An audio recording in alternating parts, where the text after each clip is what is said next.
Bir kishi kasal alvostisidan so'rabdi.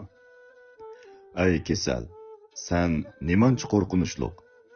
Podshohnimi qo'rqitib qiynaysan? Olimnimi qo'rqitib azoblaysan? Dehqonnimi qiynaysan? Sen hech kimdan qo'rqmamsan? Kasal alvostisi bundoq debdi. Men hech kimdan qo'rqmayman. Biroq men qo'rqitolmaydigan bir turkum kishilar bor. U bo'lsa-mu o'zini asraydigan, o'zini yaxshi kutadigan insonlar.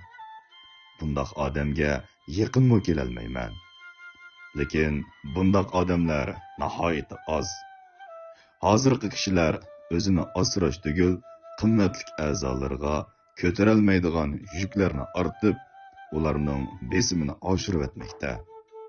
O'zini asramay, mening oldimga o'zi kelyotidi, debdi.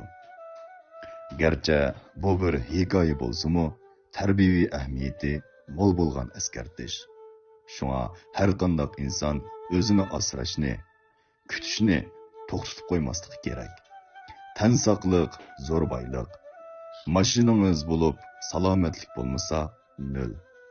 Esil uyingiz bo'lib salomatlik bo'lmasa, yana nol. Yaxshi ko'radigan odamingiz bo'lib salomatligingiz bo'lmasa, bu mu nol. Hammamizga sog'lomlik hamroh bo'lsin.